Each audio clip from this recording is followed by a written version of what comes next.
It's important that we have a conversation right now about who we are as a people, because there's a lot of discussion about us and them.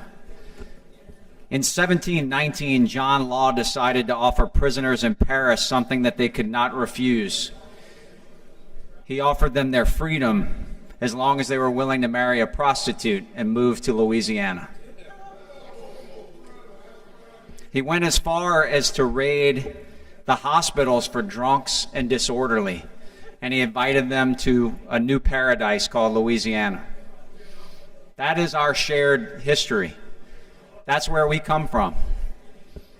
I'm not ashamed of it. In 1775 and in 1776, shots were fired so that people would have a right to vote, to elect their representatives who would determine taxation, who would determine other things about their futures. That is our common history.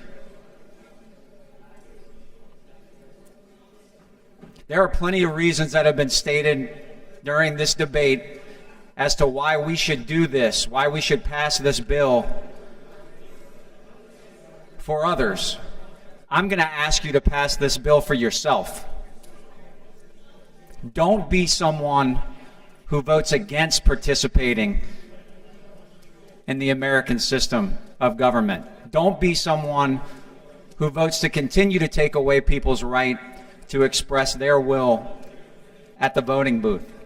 Don't be someone who chooses the wrong position on this bill.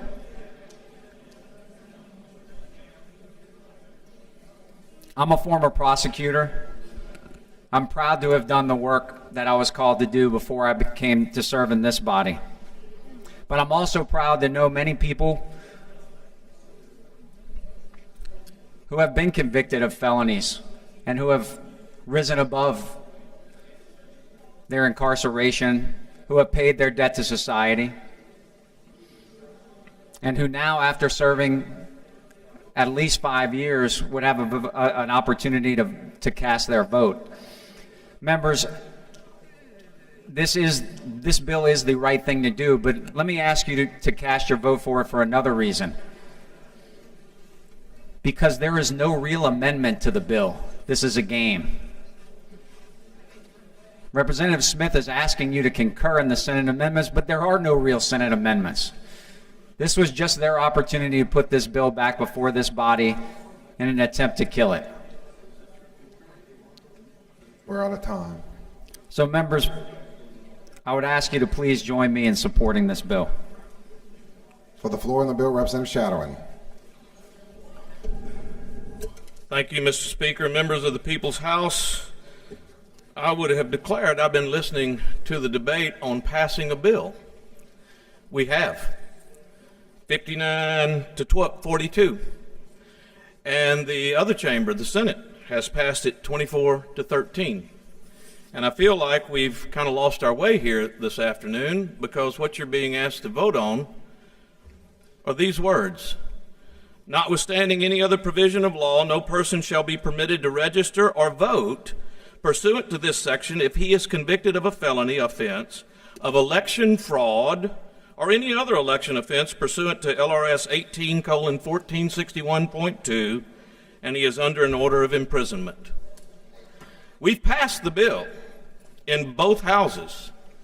Now your question, if we can focus on it, is whether or not you want to accept the amendments sent over here by the Senate. Our vote is whether to concur or not. That is what we're about to push our buttons on, and I would appreciate it, after all of this has been fleshed out in both committees and in both chambers, that you would be consistent and vote to support the amendments and the concurrence. Thank you. Representative Smith, you have the right to close. I'm going to ditto with my friend, Representative Shadowin. This is a concurrence. Representative Smith moves to concur in the request for lockout. Would 20 members join Representative Seaborn in request for lockout?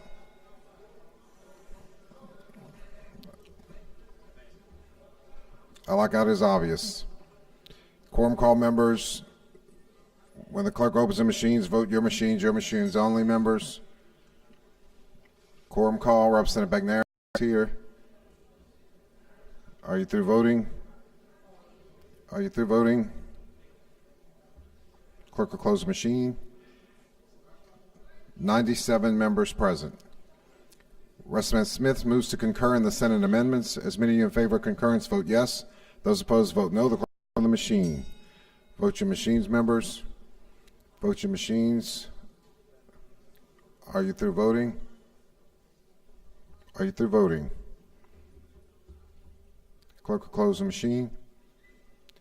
54 yeas, 42 nays, and the amendments stand concurred.